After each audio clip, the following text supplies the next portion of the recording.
Sunny Deol versus Nandamuri Balakrishna. आखिर कौन है इंडिया का सबसे बड़ा सुपरस्टार? क्योंकि आज होगा दोनों की last 15 hits and flop movies का कंपैरिजन। इन दोनों में से आखिर किसने दी है सबसे ज्यादा हिट्स, तो कौन है फ्लॉप्स का सिकंदर? तो चलिए शुरू करते हैं। तो सबसे पहले सनी देओल लेकर आते हैं अपनी 15वीं मूवी खुदा कसम।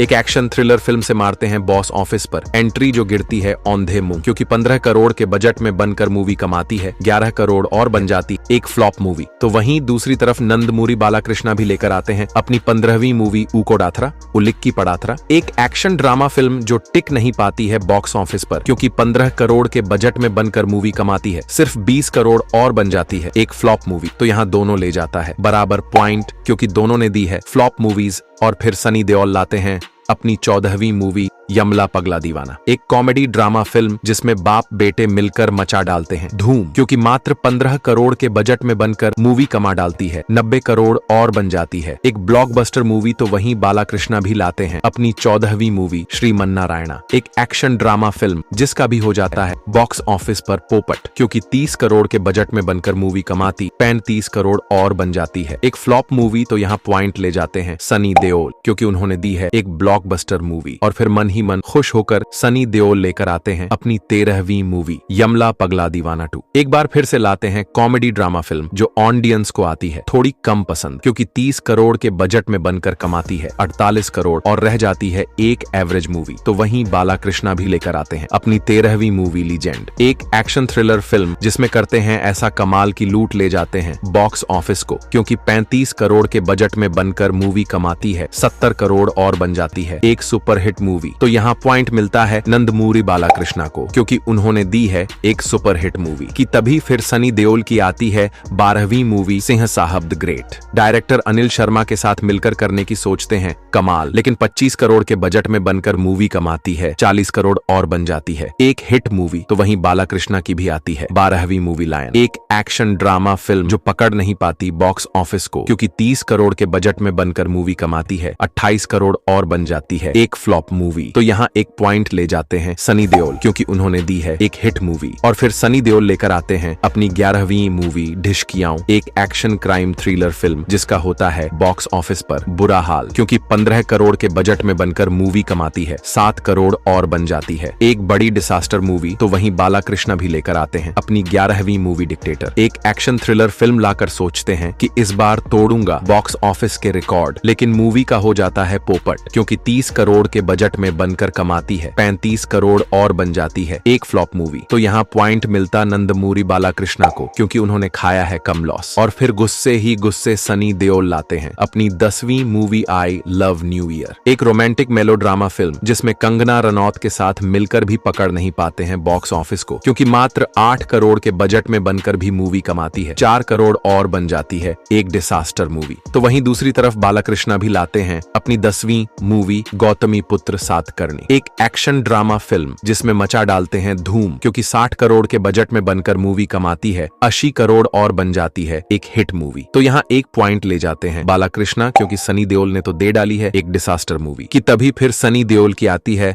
9वीं मूवी घायल वॉन्स अगेन, एक एक्शन ड्रामा फिल्म लाकर सोचते हैं कि इस बार मचेगा कमाल धमाल, लेकिन 50 करोड़ के बजट में बनकर मूवी कमाती है 45 करोड़ और बन जाती है एक फ्लॉप मूवी। तो वहीं नंदमूरी बालाकृष्ण की भी आती है 9वीं मूवी पैसा वसूल, एक एक्शन कॉमेडी फिल्म जिसे देखकर ऑडियंस का नहीं हो पाता वैसा वसूल, क्योंकि 30 करोड़ के बजट में बनकर मूवी कमाती है 40 करोड़ और रह जाती है एक एवरेज मूवी। तो यहाँ पॉइंट ले जाते हैं बालाकृष्ण, क्योंकि सनी देओल ने तो दी है एक फ्लॉप मूवी। और फिर सनी देओल लेकर आते हैं अपनी 8वीं मूवी पोस्टर बॉयज, एक कॉमेडी ड्रामा फिल्म जिसमें ऐसी कर डालते हैं एक्टिंग की ऑडियंस हो जाती है बेहाल, क्योंकि 20 करोड़ के बजट में बनकर मूवी कमाती है 15 करोड़ और बन जाती है एक फ्लॉप मूवी। तो वहीं बालाकृष्ण भी लेकर आते हैं अपनी 8वीं मूवी जयसिम्हा, एक और एक्शन ड्रामा फिल्म से करते हैं एंट्री और बनाते हैं मूवी को पूरे 30 करोड़ के बजट में और कमाती है 55 करोड़ और बन जाती है एक हिट मूवी। तो यहाँ फिर से पॉइंट ले जाते हैं नंदमूरी बालाकृष्ण, क्योंकि उन्होंने दी है एक हिट मूवी की। तभी फिर फिर सनी देओल की आती है 7वीं मूवी यमला पगला दीवाना। फिर से एक बार फिर से कॉमेडी ड्रामा के साथ बाप बेटे की जोड़ी मचाने आती है धूम, लेकिन इस बार रह जाती है पीछे क्योंकि 35 करोड़ के बजट में बनकर मूवी कमाती है सिर्फ 15 करोड़ और बन जाती है। एक बड़ी डिसास्टर मूवी की तभी बालाकृष्णा की भी आती है 7वीं मूवी NTR कथा नायकुडू, जो कर नहीं पाती है कुछ खास कमाल क्योंकि 60 करोड़ के बजट में बनकर मूवी कमाती है 40 करोड़ और बन जाती है। एक डिसास्टर मूवी, तो यहाँ दोनों को मिलता है बराबर पॉइंट क्योंकि दोनों ने दे डाली है इस बार डिसास्टर मूवी। और फिर सनी देओल लेकर आते हैं अपनी छठी मूवी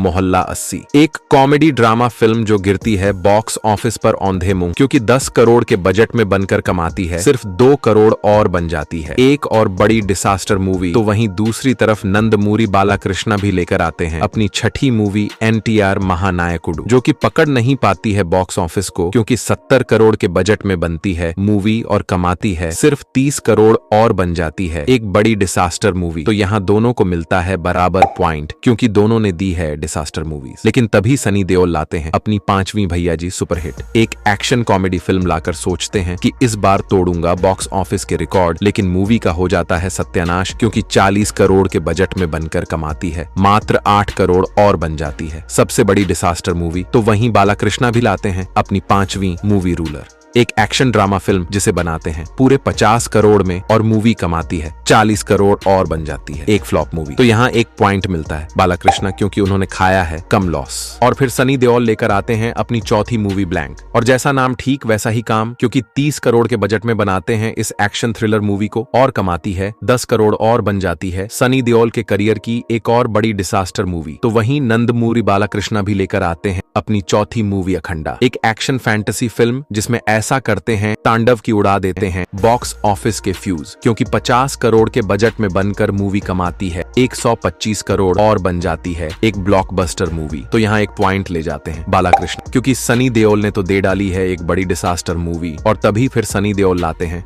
अपनी तीसरी मूवी चुप, एक रोमांटिक थ्रिलर फिल्म जिसमें दुलकर सलमान के साथ मिलकर भी नहीं दिखा पाते हैं कमाल क्योंकि 25 करोड़ के बजट में बनकर मूवी कमाती है 15 करोड़ और बन जाती है एक डिसास्टर मूवी। और फिर बालाकृष्णा भी लाते हैं अपनी तीसरी मूवी वीर सिम्हा रेड्डी, एक एक्शन ड्रामा फिल्म से करते हैं एंट्री और बनाते हैं मूवी को 85 करोड़ के बजट में और कमाती है 135 करोड़ और बन जाती है एक हिट मूवी। तो यहाँ पॉइंट मिलता है नंदमूरी बालाकृष्णा को क्योंकि उन्होंने दी है एक हिट मूवी कि तभी सनी देओल की आती है दूसरी मूवी गदर 2, डायरेक्टर अनिल शर्मा के साथ मिलकर बनाते हैं गदर का सिक्वल और फाड़ डालते हैं बॉक्स ऑफिस को क्योंकि 80 करोड़ के बजट में बनकर मूवी कमा डालती है 680 करोड़ और बन जाती है सनी देओल के करियर की सबसे बड़ी ब्लॉकबस्टर मूवी। और तभी बालाकृष्णा की भी आती है दूसरी मूवी भगवत केसरी, एक एक्शन थ्रिलर फिल्म से मचा देते हैं धूम क्योंकि मूवी को बनाते हैं 75 करोड़ के बजट में और मूवी कमाती है 120 करोड़ और बन जाती है एक हिट मूवी। तो यहाँ पॉइंट मिलता है सनी देओल को क्योंकि उन्होंने दी है सबसे बड़ी ब्लॉकबस्टर मूवी। और फिर बहुत ज्यादा खुश होकर सनी देओल लेकर आते हैं अपनी पहली मूवी जाट, करते हैं साउथ डायरेक्टर के साथ कॉलेब और मूवी को बनाते हैं 100 करोड़ में और ये कमाती है 120 करोड़ और बन जाती है एक फ्लॉप मूवी। तो वहीं दूसरी तरफ नंदमूरी बालाकृष्णा भी लेकर आते हैं अपनी पहली मूवी डाकू महाराज, बॉबी देओल के साथ मिलकर करते हैं धमाल और मूवी को बनाते हैं 90 करोड़ के बजट में और मूवी कमाती है 140 करोड़ और बन जाती है एक हिट मूवी। तो यहाँ पॉइंट ले जाते हैं बालाकृष्णा क्योंकि उन्होंने दी है एक हिट मूवी। तो दोस्तों यही है सनी देओल और नंदमूरी बालाकृष्णा की last 15 hits and flop movies. अब आप लोग बताओ इन दोनों में कौन है विनर और कौन है इंडियन सिनेमा का सबसे बड़ा सुपरस्टार और आखिर कौन है आप सभी का फेवरेट एक्टर।